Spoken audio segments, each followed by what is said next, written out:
नमस्कार, स्वागत है आपका और मैं हूं आपके साथ लता। बड़ी खबर आपको बता रहे, जहां भवानीपुर से जीत का सपना देख रही ममता बनर्जी को लगा बड़ा झटका, क्योंकि भवानीपुर से ममता के खिलाफ बीजेपी की प्रत्याशी प्रियंका टिब्रीवाल ने अपने जीत का पर्चा दाखिल कर दिया है। जी हां, इस दौरान प्रियंका टिब्रीवाल के साथ शुभेंदु अधिकारी के साथ कई बड़े बीजेपी के नेता बंगाल के मौजूद थे। तो वहीं आपको बताएं कि पर्चा अपना नामांकन भरने से पहले साफ तौर पर प्रियंका टिब्रीवाल ने एक बार फिर से ममता बनर्जी को साफ तौर पर बड़ी चेतावनी देने का काम किया था और अपना बयान देते हुए साफ तौर पर ये कहा है कि ये लड़ाई अन्याय के खिलाफ है और पश्चिम बंगाल की जनता के लिए मैं ये लड़ाई लड़ रही हूं। दरअसल आपको बता दें कि अब आने वाली 30 सितंबर को ममता बनर्जी के मुख्यमंत्री बने रहने और नहीं बने रहने को लेकर बड़ा फैसला होने वाला है, जिसको लेकर अब लगातार ममता बनर्जी की मुश्किलें बढ़ी हुई हैं, क्योंकि साफ तौर पर जो ममता बनर्जी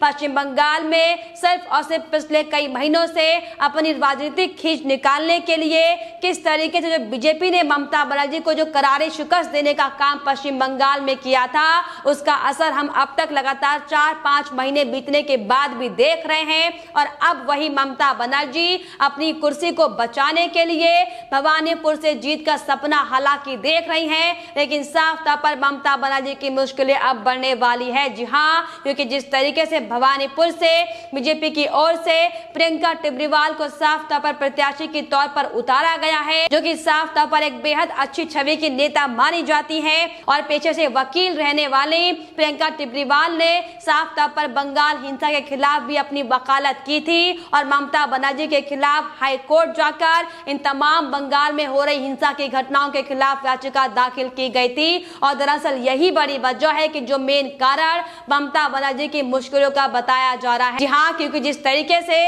अभी हाल ही में पश्चिम बंगाल में हुए विधानसभा चुनाव की बात की जाए तो किस तरीके से ममता बनर्जी ने बूथ कैप्चरिंग करने का काम किया था, किस तरीके से सिर्फ और सिर्फ गुंडागर्दी करते हुए लोगों से मत उनके छीनने का काम ममता बनर्जी ने किया था। लेकिन बावजूद इसके ममता बनर्जी को नंदीग्राम से करारी हार का सामना करना पड़ा था और दरअसल यही बड़ी वजह पश्चिम बंगाल में है, जो लगातार पिछले कई महीनों से ममता बनर्जी लगातार शुभेंदु अधिकारी से लेकर तमाम बड़े बीजेपी के नेताओं के साथ अपनी राजनीतिक खींच निकालने का काम कर रही हैं। लेकिन आपको बताते चले कि अब जिस तरीके से प्रियंका टिब्रीवाल ने कोलकाता के अलीपुर में अपना नामांकन पर्चा भवानीपुर की जीत के लिए दाखिल कर दिया है, ये ममता बनर्जी के लिए मुश्किलें बढ़ाने वाला होगा, क्योंकि लगातार ममता बनर्जी जिस तरीके से एड़ी चोटी का जोर पश्चिम बंगाल में अपनी कुर्सी को बचाने के लिए लगाती हुई दिखाई पड़ रही है। हालांकि वो पहले से ही मुश्किलों में फंसी हुई है, क्योंकि जिस तरीके से सीबीआई की ओर से और एसआईटी की जो जांच ममता के हिंसा को लेकर लगातार कोर्ट के आदेश के बाद की जा रही है, ये बड़ी वजह मानी जा रही है कि जो भवानीपुर सीट जो कि ममता बनर्जी की पारंपरिक सीट अब तक कही जाती थी, वो भी ममता बनर्जी के हाथ से निकल चुकी है। जी हाँ, हालांकि इसको लेकर आपको बताएं कि ममता बनर्जी के खिलाफ अभी हाल ही में कांग्रेस पार्टी के नेता हालांकि अपना भी एक कैंडिडेट उतारने की बात कहते हुए दिखाई पड़ रहे थे, लेकिन अब अधीर रंजन चौधरी ने साफ तौर पर यहां पर यू टर्न ले लिया है। लेकिन ममता के खिलाफ साफ तौर पर बीजेपी ने अपने मोर्चे को मुखर कर दिया है। हालांकि पिछले लंबे समय से जो ममता बनर्जी एक के बाद एक जो हिंसा का तांडव पश्चिम बंगाल में मचाने में लगी हुई है, उसको लेकर प्रियंका टिब्रीवाल लंबे समय से बंगाल की जनता है, जो त्रस्त जनता है, जो प्रताड़ित जनता, उनके न्याय के लिए अपनी आवाज उठाने में लगी हुई थी। और इसी कड़ी में साफ तौर पर एक बार फिर से प्रियंका टिब्रीवाल ने ममता बनर्जी के अत्याचारों के खिलाफ अपनी आवाज बुलंद की है।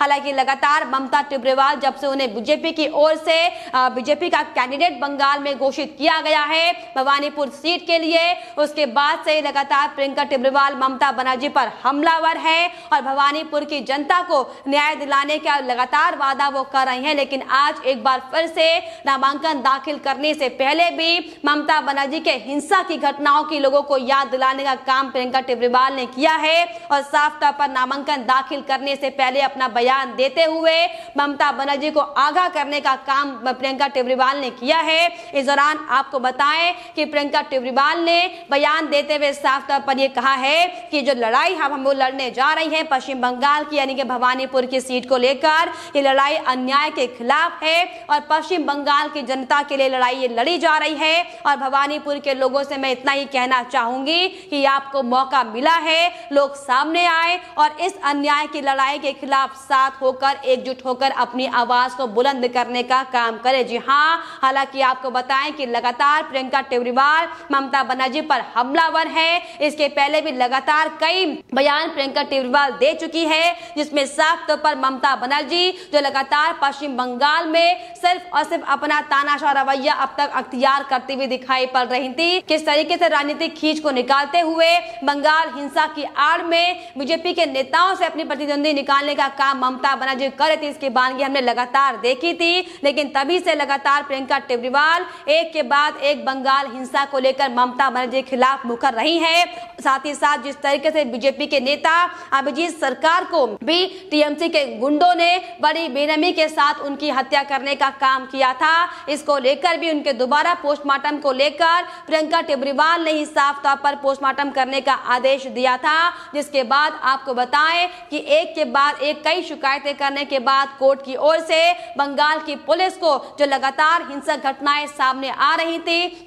जिनको लेकर बंगाल पुलिस से लेकर तमाम जो ममता बनर्जी के इशारों पर काम करने वाला प्रशासन है, नजरअंदाज करने का काम कर रहा था, उसको सख्त आदेश देते हुए बंगाल में हिंसा की जांच के आदेश दिए गए थे। और दरअसल यही बड़ी वजह है कि अब ममता बनर्जी की मुश्किलें साफ तौर पर पश्चिम बंगाल में बढ़ने वाली है। हालांकि आपको बताएं कि लगातार बीजेपी के बड़े नेता, फिर चाहे वो शुभेंदु अधिकारी हो, फिर चाहे वो दिलीप घोष हो, वो लगातार ममता बनर्जी पर एक के बाद एक ताबड़तोड़ हमले कर रहे हैं। और इसी कड़ी में साफ तौर पर शुभेंदु अधिकारी ने भी ममता बनर्जी की राजनीति को लेकर उन्हें करारा आईना दिखाने का काम किया है और ये बयान देते हुए कहा है कि ममता बनर्जी नंदीग्राम में हारी थी, 2019 में भी उन्हें हार का सामना करना पड़ा था और अब भी ममता बनर्जी हारेंगी, क्योंकि अब बंगाल की बेटी भवानीपुर से प्रियंका टेब्रीवाल जीतेंगी और पूरे एडमिनिस्ट्रेशन से हमें लड़ना होगा, जिसके लिए जो भवानीपुर की जनता है वो इस बार जो भवानीपुर सीट में जो उपचुनाव हो रहा है उसको लेकर वोट करेंगी।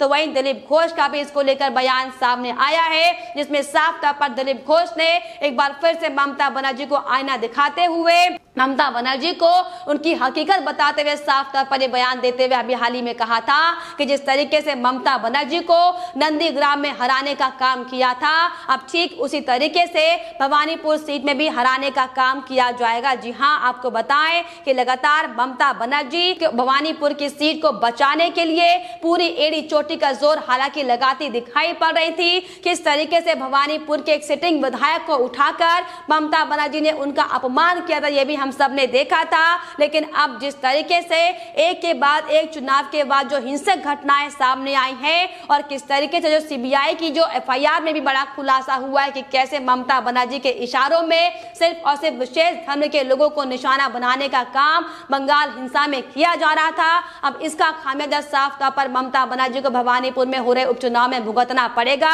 और ये दरअसल बड़ी वजह है कि लगातार टीएमसी के नेताओं की बौखलाहट भी अब सामने आती हुई दिखाई पड़ रही है। जी हाँ, और इसी कड़ी में आपको बताएं कि टीएमसी के नेता फरहाद हाकिम की भी बौखलाहट अब साफ तौर पर सामने आ रही है, जिसमें भवानीपुर में होने वाले उपचुनाव को लेकर फरहाद हाकिम ने साफ तौर पर बयान देते हुए ये कहा है कि प्रियंका टेब्रीवाल अभी बच्ची है, वो ममता बनर्जी को चुनौती देने में नाकामयाब साबित होंगी। लेकिन आपको बताएं कि जिस तरीके से फरहाद हाकिम को लगातार नारदा केस में ममता बनर्जी बचाने का लंबे समय से काम कर रही हैं, किस तरीके से एक के बाद एक बड़े स्कैम ममता बनर्जी के इशारों पर बंगाल में हुए हैं और उन स्कैम में लगातार फरहाद हाकिम से लेकर कई बड़े टीएमसी के मंत्री इनमें शामिल हुए हैं और उन्हें बचाने का काम ममता बनर्जी करती हैं। और इसीलिए तमाम ये टीएमसी के गुंडे, ये तमाम टीएमसी के नेता ममता बनर्जी के खिलाफ हिंसक घटनाओं को लेकर आवाज उठाने की बजाय भारतीय जनता पार्टी को निशाना बनाने में हालांकि लगे हुए हैं। लेकिन जिस तरीके से